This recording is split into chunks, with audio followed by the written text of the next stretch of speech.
everyone. It's Aldo from Poison Rock, and I'm pleased to have with us Katerina from Escuela Grind. Hey. First of all, I was going, Katerina. Oh, it's great. We're home for once in a long time. Oh, It's very nice to be home. okay, so I'm gonna ask you, where have you been? Of touring, I guess.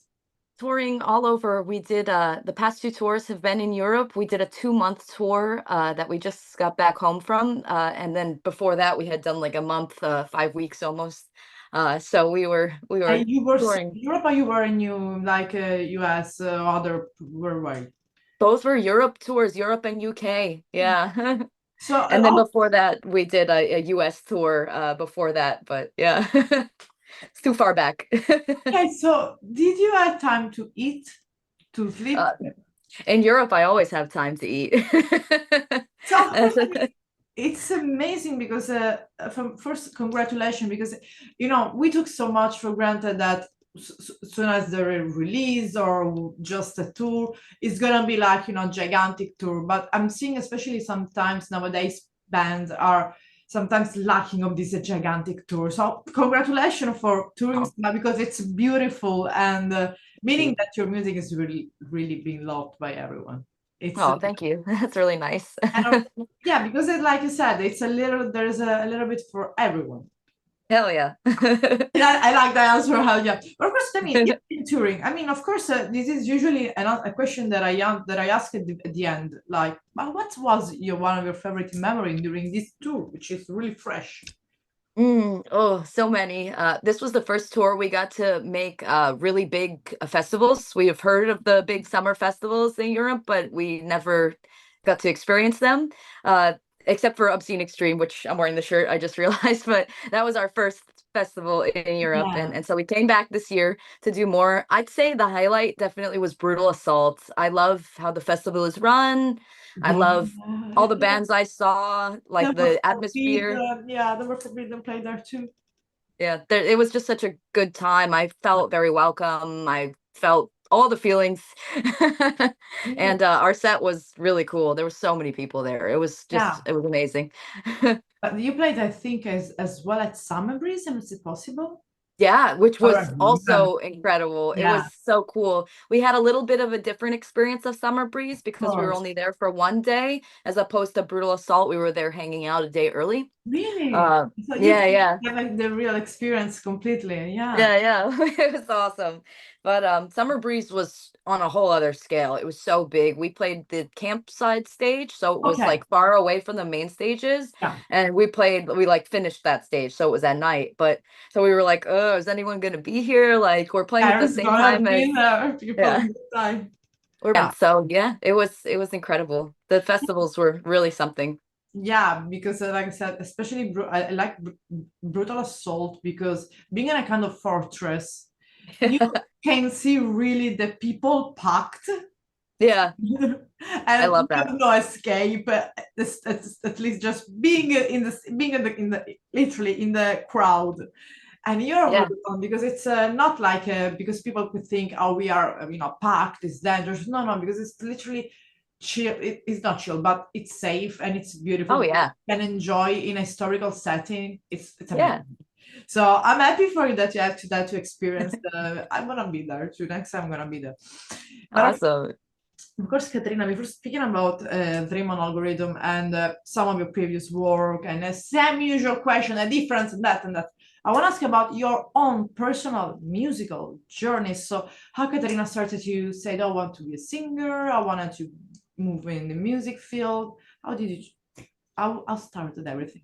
Yeah, I start by saying I'm not entirely musically inclined. Like I was just never like just gifted at it. I always had to work to to do anything musically. So I say that because a lot of people feel like if at first they're not musically gifted, then they can never be, which is totally not true.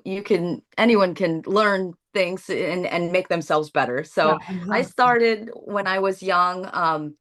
I had done clean singing in school, Okay. we have like marching band and things in Okay. school. So I was always doing that, and I would go to shows all the time. I wanted to be a part of the bands, but at the time and where I was and who my friends were, it never happened. So I went to school and I kept going to shows, and I grew up essentially. Of course. And You at must. so myself and my partner Jesse, who is our drummer in the band, we moved from Dallas, Texas, which is like a really big music scene, lots of shows all the time, lots of talented musicians, Yeah. to Ithaca, New York, which is a small college town.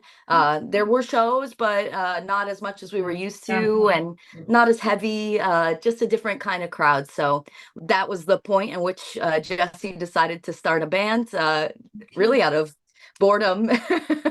And that band became Escuela, and I was asked to join the Oh, original okay. lineup. So yeah.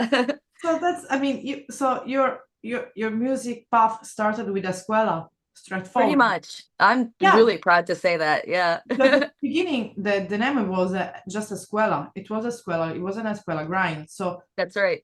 what happened? Like, how did you switch Oh, for why you put grind close to yeah. Escuela? So we actually got sued by another band. This was a while ago, but we were in New York. This other band was in New York. They were called Escuela. They spelt it wrong. I don't know what the choice was for why they spelt it wrong, but two Like, different things. They Esquila? were a cover band. They had some money to throw. I guess they didn't Yeah. like something about us, so they had all our music taken off of Spotify. They had all our music, like, they threatened Bandcamp. They took all our YouTube videos down. Wow. Yeah, they just Yeah. made it so that we couldn't function, and they weren't willing to talk to us. So at the time, and still today, our Instagram was Escuela Grind, and everyone would hashtag us as Escuela Like, Grind so that people like, could find it. So we just went with that. okay, so but that's even better. So because they make even more use, it's more like more for a niche. It's not just, I mean, Escuela is beautiful, but if there's people bothering, whatever, we don't care. We just move forward. Hell But yeah. yeah, of course, like I said, I mean, this upcoming album, of course, you didn't, this is not your debut album, that we go back, and I think the first one was a Rick Cross, something like that, earlier. Oh yeah. Yeah, so we had a demo we put out that was Months ago. recorded Yeah. with a friend, and then I believe the next one we put out was a split with Okay. Yeah. this band from Australia called Disparo. Yeah. Then we had another split with Reeking Cross. That's Gosh, cool. I'm gonna get this mixed up because we did a lot There like was a that. Servium, I think, Yep, Indoctrination, yep, Money Theater. Is it the yes, okay, okay. Henry I did got it. it Yeah. right. I did my research. So Oh yeah, because as well in between there are some EP as well, of course. that's right. Yeah. I can't, if we're gonna talk literally about each album or each EP, probably we're gonna forget about the main reason, we're gonna forget about everything that is going to happen in the future. So, but of course, when asking like at the beginning, like of course it's was the you were there since the first album, I guess. Hmm. That's right.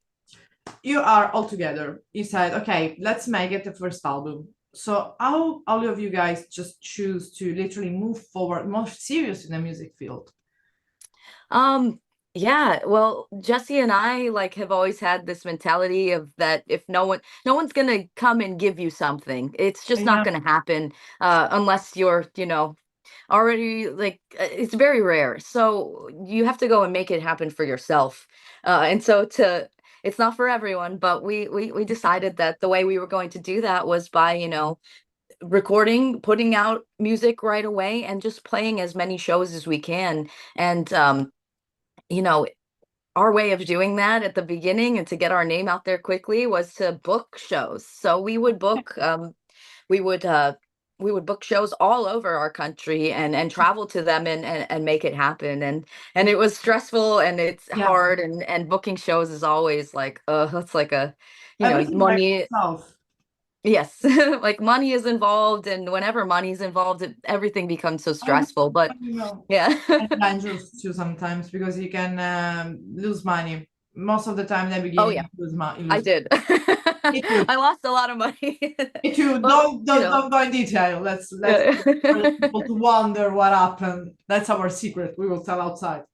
Yeah, but I mean, I don't regret it in the sense Amazing. that we made some amazing shows happen. We met some amazing people. Yeah, maybe we made some enemies or whatever by not being punk enough or whatever that is. I don't know, but I'm proud of how we went about that. And Yeah. yeah, we weren't even a band for a year, and we went from the East Coast where we live out to the West Coast touring, making shows. Like That's cool. we just made it happen for ourselves, and Yeah, because you have a great following today. Like, of course, you- because I think that we not Serbian, like you just put that stuff you out there, and like you said, you just went moving, like doing show, booking show, moving like the yeah. East Coast touring, and then with of course, with the amazing year that we will always remember, 2020, Indoctrination came out, and Yes. how did you live that? Because of course it was that year. Yeah, it was crazy. The day Yeah, we released our album was the day that our city locked down. So I never literally, forget. yeah, like we had all these orders for the records, and I had to like get to the post office in the morning and like make sure that I could send them out, like because the whole city was shutting down. It was crazy. In one way, I think it was cool because everyone was stuck at home and listening to music. So we actually got on the radar of a lot of people that we respect who I, normally would be touring or like busy. So, like, just for I, example, Trevor from the Black Dahlia murder, rest in power, Trevor, but he was one of our first early supporters. oh, He put us in like a playlist and we just started talking and like we sent him weed and stuff amazing. and t-shirts and yeah, we had a I friendship like, and that yeah, was really cool. So that was a great part about the pandemic. It felt like we were all yeah. listening to the music I that was think coming that, out. yeah, it kind of connect us in a way because we were forced to Oh do yeah. interview like this, and it still keep Yeah. on going because otherwise I couldn't be able to reach. I have to take a flight for over Oh yeah. over the pond, let's say like that. Yeah, yeah. Or just go on to live show, which isn't easy because I'm in the deepest south of Italy. So for any Oh wow. show that I Yeah. have to go, I have to spend almost. It's easier to go to a US, believe me. Oh, of course. Yeah. It's easier. $800, and I'm in LA. Seven Nice. 1,000 euro, and I'm in north of Italy. That's Difference? crazy. Yeah, Yeah. that's insane. So that's why I'm thinking I'm moving a little bit, going a little bit in US a little while. But that's what you were It's saying. It's really interesting because of course people were home. They had the time to listen more the album. So I Mhm. like the fact that you focus on the positive aspect. Oh, of course, yeah. I like I that. think everyone was going through something negative Yeah, mentally. Like it just music is for me like the thing that helps you escape that. yeah, So we tried to keep a positive outlook on it. We tried to keep in touch with our fans. At the time in the US, there was a lot of civil strife. There was yeah, really terrible things happening. Since everyone was clustered and locked down, there was yeah. police brutality and there was police negligence, and that started a whole chain reaction of protests and a lot. So we live in a rural area. It's not really like a city. So we did our part in we made those EPs that you were talking about. We Yeah. released two of them in those years, It's a and power. the power violence and the grindcore one. Yeah. Okay, thank you for because I can. No worries. Yeah, so we So put those out and we used the money from the digital sales. So we only released it digitally, and yes, we used that money to fund different groups that needed it at the time. it's amazing. Yeah, It's it was amazing, and it's important to say to and so a shout out to this new to these two EPs because they had a really they were useful to found people that were literally fighting for their rights and yeah. freedom. I love It that. was great. Like we tried because we're so remote from everything. We tried to be as direct as possible about it. Like for example, every week I would have like a list of groups and I would just go through and donate like a portion to them and some of them were like big charities that like will always need money, but some of like on occasion we sent it directly to people that needed it, like just straight to their bank, like Yeah, you got arrested for protesting. That's bullshit. yeah, Here's some money to go to to the lawyer. to And bail you out. Yeah, so like it was very it's rewarding for really us in a tough. time when we couldn't play shows. We just at least felt like we were helping. Yeah, I'm kind of I'm kind of blown away because that's beautiful, because that's show that Escuela Grind as it's a really thoughtful band. You're Oh, really thank you. thoughtful, and this is really important because it not only means that supporting you as a musician, like all the band, and just coming to the concert, coming to the live show, buying all the merchandise and the EPs and the album, not only help you to be more on the stage, more having more music from you, but as well it helps people, and that's Yeah, the important. community.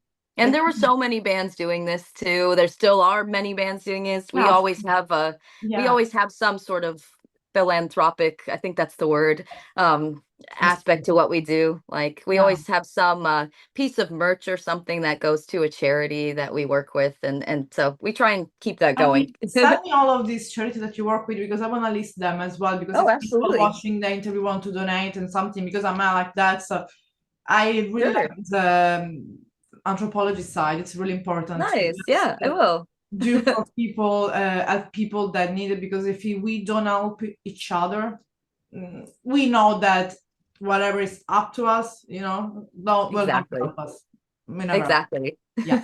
But coming back to the last released album, Memory Theater. So because Yeah. since it is the, let's say, the more close to the Dreams of Algorithm, I want to ask Yeah. you mainly about the sound difference. Because of course, if we start from the beginning, of course there has been change. Yes. But so about these two, these last two, so the last one and the upcoming one, which you can mainly about sound wise, we can hear if there is some new sound or something new. Yeah, absolutely. So in the beginning, we were working it out as a band, my first proper band. So, we were developing our sound as we went, Mhm. playing shows, making splits, all this.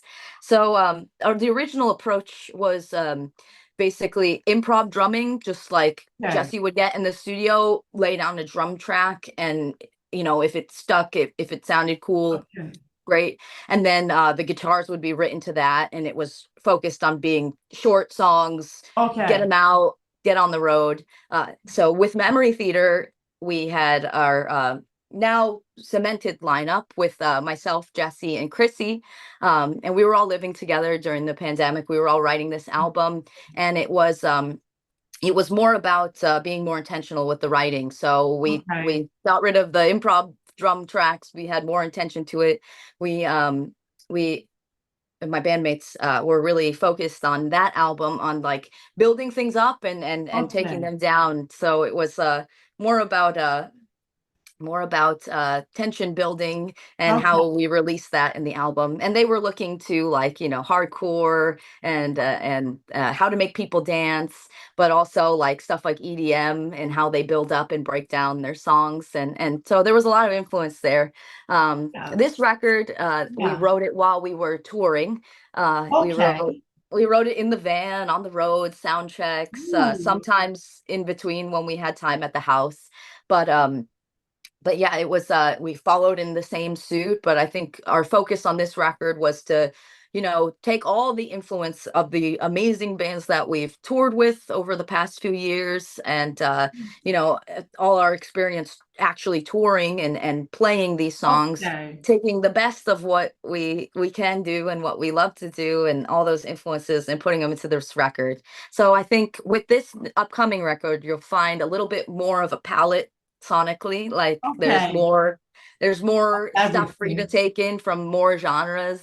That's I was really focused on writing hooks and like having catchy choruses, yeah. and there's even clean singing in it. So So, there was one song with clean singing. so of course, so that we can kind of say that the previous album was more like, okay, we are home, we are chilling, we want to be more focused on even the production of it, the writing and everything. So it's more like I say a thoughtful, not serious, but more focused album. This one is as well a focus album, the upcoming one, but it takes all our experience and put it into the album. So he has the soul of you and everyone that you encounter on your road. It's like on the road experience album. It's like a diary, Exactly. something Yeah, like yeah. that. Our tour diary. Cool. Yeah. Yeah. a tour diary and it's, I mean, of course, lyric wise, in Mhm. general, Escuela Grind, which has the most, I don't want to say topic that you had really, and you felt that you wanted to talk mainly in your songwriting since always the beginning, like there was always a topic that you wanted to focus or always shifted. Yeah. I'd say something that's remained throughout the whole of our existence as a band is like Okay. we often talk about social anxieties.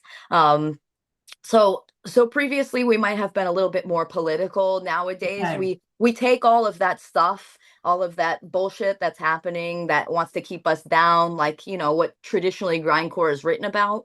But Yeah. we take that and we look at it through the lens of like, how is this affecting you, like specifically, like in your mind, like separate from all of that, like the all of the bullshit, like how does this affect your being, socially, what have you. Yeah. So for me, that opens it up to be a little bit more personal, but also to be Okay. relatable to people no matter where you come from. Yeah. Like, no matter what you believe, no matter what, like we're all affected by this structure that we're in, all this bullshit that tries to keep us down and separated, and like we're Yeah. making music to address that, but also to remind people that we're all feeling that same Yeah, feeling. it doesn't matter Yeah. where we came from. You have all the same fucking shit people at the power, something like that. I mean, Yeah. yeah, kind of. We from Italy, we can kind of get it, a part of us, because you're as a woman, you are not completely free. So let's say that our, to not put it too much into political, we have someone I think in my head that is not completely, it's a little bit from the past, run, Yeah. whatever. So yeah, she's a woman, but she doesn't not support women a lot as well. We have to fight with our body, like right. I mean, this is Yeah. us, this is me. Yeah. And if it keep on going like that, we're gonna be like literally like Handmaid's Tale, the TV show. That's stupid. Yeah. Yeah. It's supposed to be the opposite. I mean, not Absolutely. only for women, but for men, for LGBTQ community, everyone. We are free. We are all the same. Jesus, people don't get it. Yeah. That's, I mean, yeah, that's even, but this is the society. And musician like you have the voice to step out and say, look, this is for everyone. I am from US, you are from Asia, especially in Asia, they have a lot. You are from Asia, you can put yourself in this music and listen. Absolutely. So that's why it's important. And in the upcoming album, the main topic is always this, like about you were saying, like social anxiety about our system is affecting us. Hmm. Yeah, exactly. The way we look at it on this album is Okay. through the title, like dreams on algorithms. So the Yeah. algorithm meaning like the structure of our digital life that Jeez. is informed by the structure of our real life, Yeah. that we're all consumed by. We're always on our Yeah. phones. We're always Exactly. submitting to this. And then also the dream language. So, how that affects you mentally, subconsciously. And we've always liked a lot of like dream analysis and that sort Yeah. of unconscious language, I guess you could say. So we've always been interested in that kind of stuff. But Yeah. but bringing the two together, I thought was really powerful. Yeah. Because even sometimes, I mean, people fall asleep with their phone Yeah. scrolling, and you Exactly. can end it up to be on some, I don't know, even this live show that are on TikTok whatsoever, put it there, and it's like your mind rhythm, bring Yeah, information during the night. It literally put in storage memories and languages. So I can listen exactly. even to someone that is selling something, and it's like when you have to learn a new language. They say sometimes, oh, fall asleep while you're listening to something in your new language. Yeah. It's important to bring a little bit back. That was something that we had during the pandemic. We were more focused on the life in the, Yeah. yeah, that's something that we forgot. But I think the so. thing is that I mean, you're touring, you tour for months, so that's one positive side. I mean, so but it's important that, like I said, you bring more as a band, as musician, all of your musician, you and other musician of the entire world, bring more awareness about all the social problem, because it could be anxiety, could be whatever, because sometimes we escape from that algorithm, literally, Yeah. with music. And it's a Absolutely. stupid thing, could sound stupid, but I put music on Spotify or on a vinyl, and I just leave my phone in my room and I just go and bagging, dancing, doesn't matter. Just going all Absolutely. around. Yeah. And of course, I mean, already some single has been released. The video clip are really stunning. I really like the video clip. Thank you. Before asking about the song of the album, there is some, I mean, because of this video clip that has been released. Which one did you have the most fun shooting the video as a video clip? Ooh, good question. I love all the directors we've worked with. We've worked with them all previously and in different contexts. So the first video release was Always Watching You. That was by our friend Zach. We met him previously and we worked with him when we went on Chris Garza from Suicide Silence's podcast. He did the filming there. And we were like, oh my God, yeah, we know each other like from the internet. But yeah, so we linked up and we flew him out to where we live and we shot the video in a day In a between day? tours. Yeah. What's the we It was all like there was not really much of a plan. We just trusted him. We knew he was great at what he does. So we're like, come out, this is what the song's about. Let's figure it out. We got a place to go. Let's shoot this thing. that's And so I had a great time with that.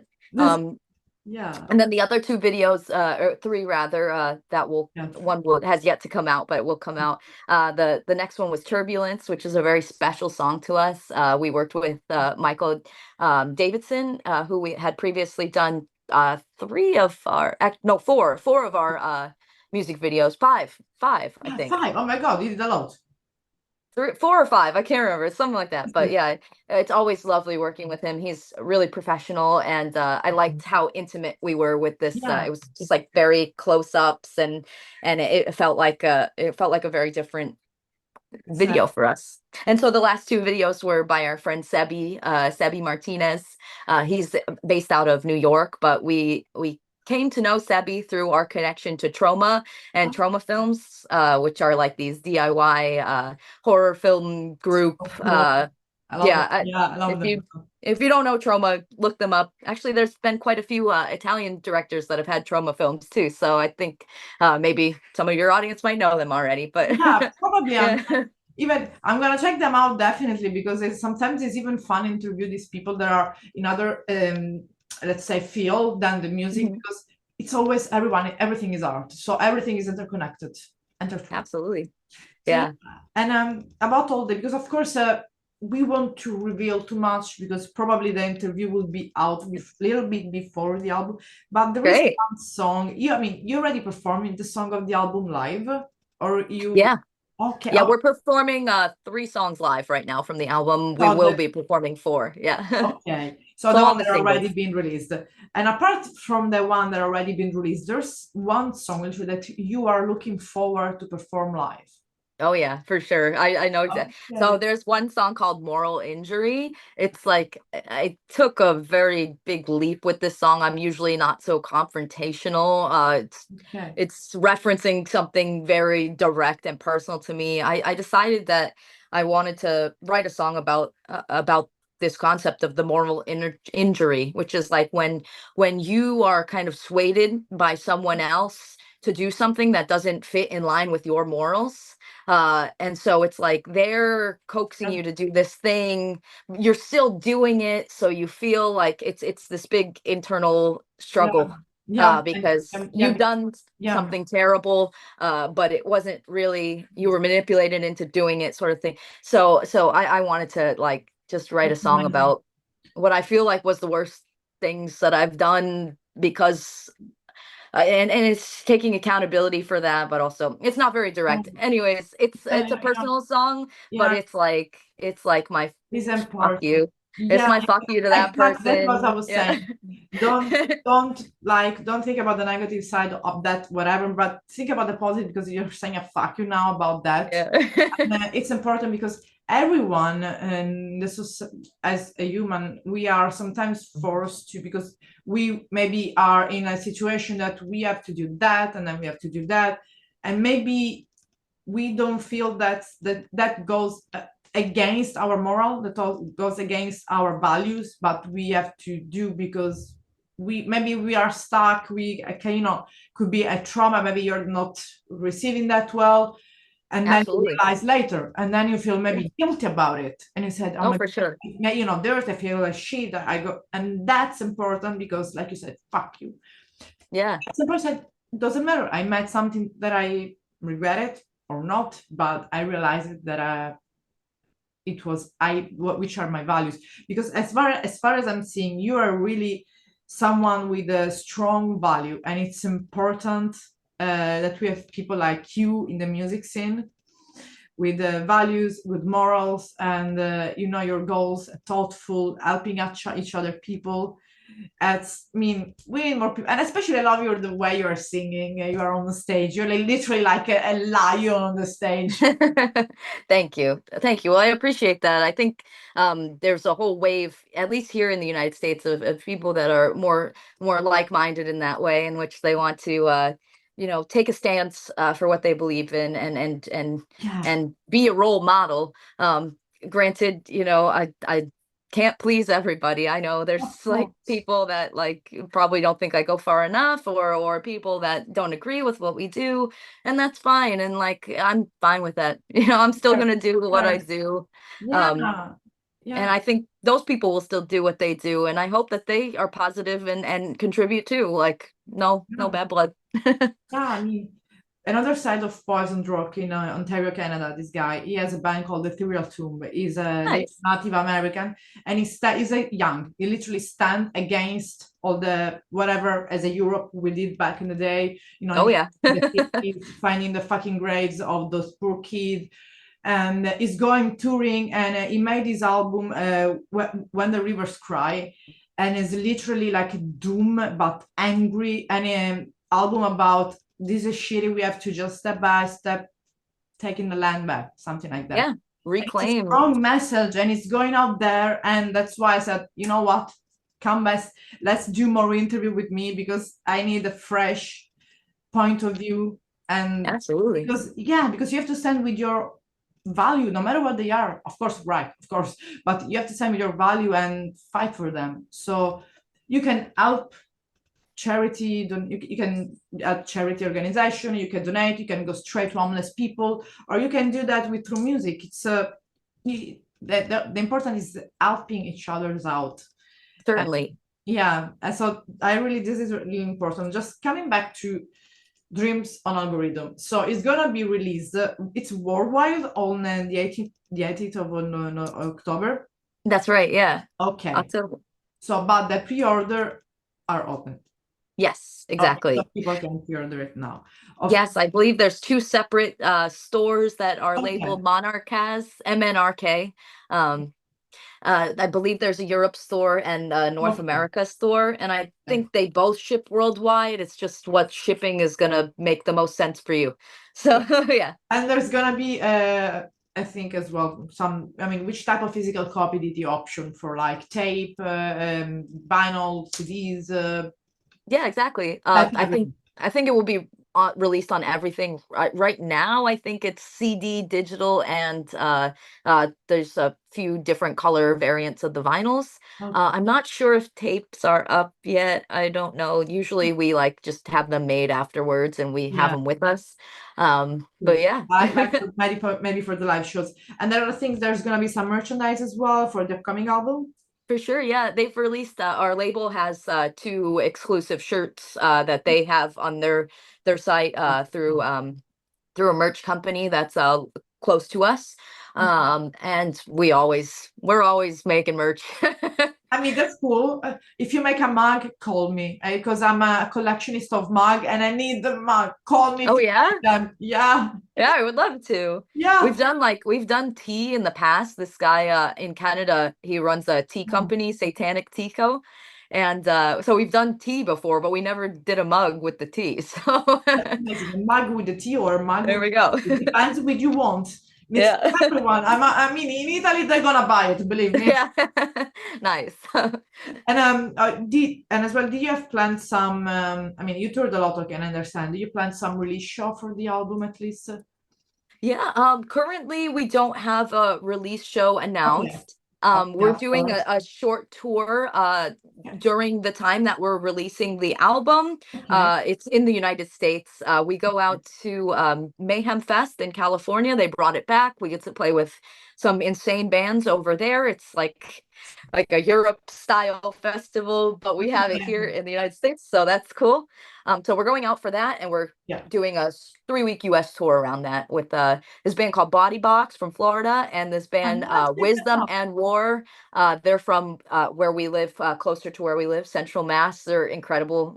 That's one of the best things that I think that we have the opportunity of doing is taking bands that we like, that we're friends with, out on tour with us to meet our friends and fans all And over. fun. So I mean, you're a touring band. I love that. You never stop. You never stop. So I would say, as soon as the album is released, Catherine, like, get back to do like a deeper interview about each song on the album, about oh yeah, how this tour goes, and let's bring even more people, like more people from the band, guys from the absolutely. band, and have a blast. Make stupid question like, "What is your favorite tea? Your favorite meal?" Something like. Yeah, So sure. We thank you. love that. Yeah, thank you so much. Let's stay in touch. It was really a pleasure meeting you, literally.